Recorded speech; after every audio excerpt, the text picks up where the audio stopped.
Hello again. So this is part 2 of my little Hellfrost sort of overview slash review thingy. Right. So I've just covered the sort of the basic world and whatnot. The book itself is exceedingly well written. You have a lot of new information, languages. You got things about general little laws, like the law of hospitality. For instance, accepting people into your home, friend or enemy, all this sort of stuff. It's got a lot of really neat little ideas. Very comprehensive sort of character section. If you've not played Savage Worlds before, well, I'm sure you can find a review of Savage Worlds. Every race has their own particular sort of traits, hindrances, edges that are personal to them. They're very well thought out for the most part. The gear is very extensive. It also goes into castle fortifications, something that we haven't really seen before, and it goes into vehicles quite nicely as well. And then, the actual game has got a pantheon of 24 different gods, and they're all very nicely detailed. I was very impressed. It gives you a very good idea of each god's purview. It gives you a very good idea of sort of the worshippers and sort of their domains. It's very, very well done. I was very impressed. It also goes into, sorry, just to go back to the gods. You got your favourites. You got Thonor, which is the the real Norse way of saying Thor. You got Tyr. They're all there. Hela, they're all there in some form or another. One thing I will warn you about is the book does use a lot of very Old English / Nordic spellings. So, for instance, a high wizard is actually spelled Heah, wizard, Wisard. So some people who've got a very sort of good innate spell checker are going to start going every time they come across one of these words. Otherwise, take it as flavour and just run with it. But I rather like it. It really is quite nice. You just need to stay on your toes as you're reading a bit to sort of work out what the hell they actually mean. So anyway, it's got a very in-depth magic system. I was blown out the water. Basically, unlike most other unlike a lot of other Savage World settings, the magic system in this does not use PowerPoints.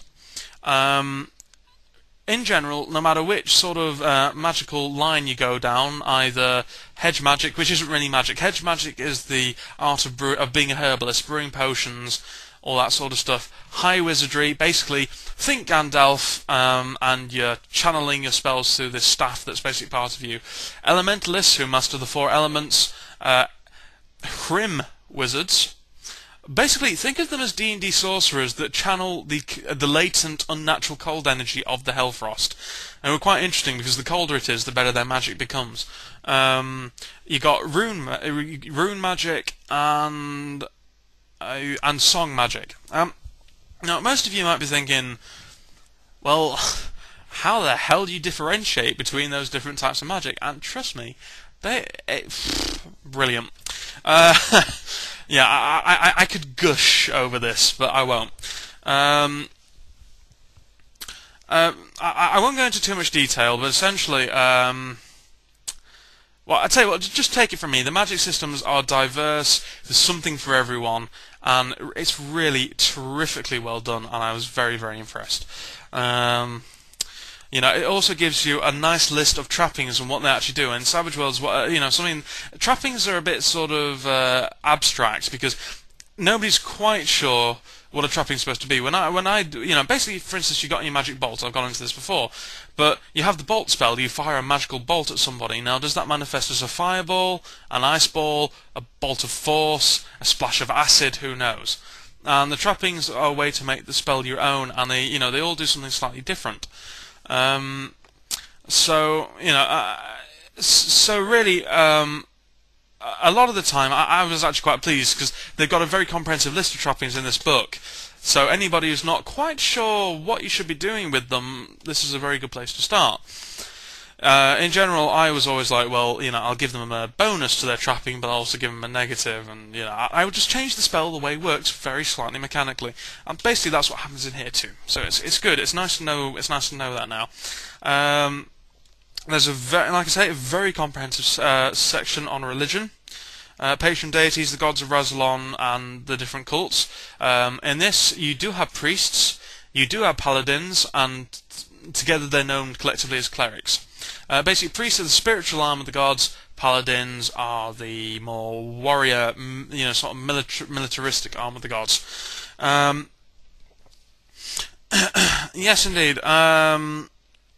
Also, it's worth also saying that they got a lot on new edges and hindrances. I was very pleased to see that they got quite a few new edges for archery. They got some very world-specific edges, but there are a huge number in this. You're not going to find yourself wanting. There's also, after this, it also includes a new glory system, which basically states that as you adventure and as you sort of go about these epic deeds, if you've got somebody who's a bard in your party or a song warden or a song priest, they can go and regale the masses with the tales of your legendary pursuits and your happenings, and you rescued the princess from the orc barbarians, blah blah blah. And basically, glory is a very, very clean, very nice mechanical way of tracking how legendary your characters actually are. It's a very nice it's a very, very nice system. Of course, you could be a villain, though your name will be in infamy. Yeah. And of course, there are also, if you sort of mess up, it's very likely that your name's going to go down in people's regard. So it's good. You got life in Rassilon, which is like the calendar, daily life, the land. It's very nice. Organisations, quite a few of those. You can belong to any of them. They all have a very specific role in Rassilon societies. And generic setting rules like temperature, terrain movement, all this good stuff. So all in all, it's very complete. It may not be that huge, it's only 125 pages. I know that's not huge at all, but for the money you're going to pay, I personally think that this is a terrific buy. And basically, I've got more ideas for plots from this book, not just generic dungeon delving, I gain the treasure type ideas, but I've got more ideas, from reading this book than I have reading most sort of setting books all the way through. And this isn't a setting book; this is just the player's guide. So come on. But again, there are some absolutely ingenious ideas that other settings really don't even throw a word to. For instance, the dwarves mine a particular type of metal. The goddess of magic is called Mera, and basically, magic is derived from the moon, because any high wizard or elementalist will tell you. By the way, an elementalist who's mastered all four elements is called an arc wizard or an arc mage. Just thought you might like to know that. But basically, the strands of magic sort of filter down from the moon, and they touch every living being, basically. So basically, when I say there is a metal that's very lightweight, very pale in colour, and has anti-magic properties, everybody goes, aha! A moon metal! That must be mithril. As far as the frost dwarves are concerned, you're barking up the wrong tree, because that's a mistranslation. It actually translates as the goddess's metal, merathril. I'm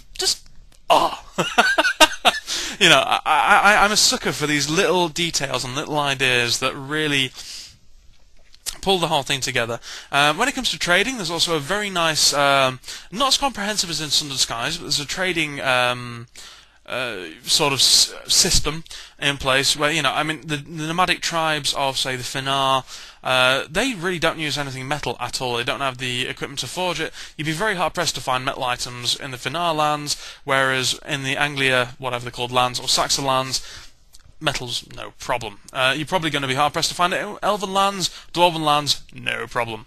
Except the dwarves are a bit xenophobic, so you're probably going to be paying twice as much if you're buying off a dwarf, and you're not a dwarf. That's just one of the problems. Another nice little detail I like is the sort of play between the gods. Basically, Thrym, who is basically the god of the Hellfrost. and he started off as basically an ice spirit. As the Hellfrost grew, he grew in power, and the sun and fire gods are no longer there to keep him in check. So, there's this interplay between the gods. Not to mention, this is the first system I've well, maybe not the first system, but it's just got a simple, elegant, brilliant thing for why the undead are in existence. Basically, several hundred years ago, Hel, the goddess of the underworld, went stark raving bonkers, and she threw open the doors of the underworld. The spirits were freed, and quite a few of them journeyed into Razalon and took the bodies of undead and roses. Took the bodies of the dead and roses the undead. Now the Norns, who are the three fates, are now throwing a hissy fit because these are creatures without a birth, so therefore they're not woven onto the tapestry of fate, and a really nice interplay. But I'm running out of time.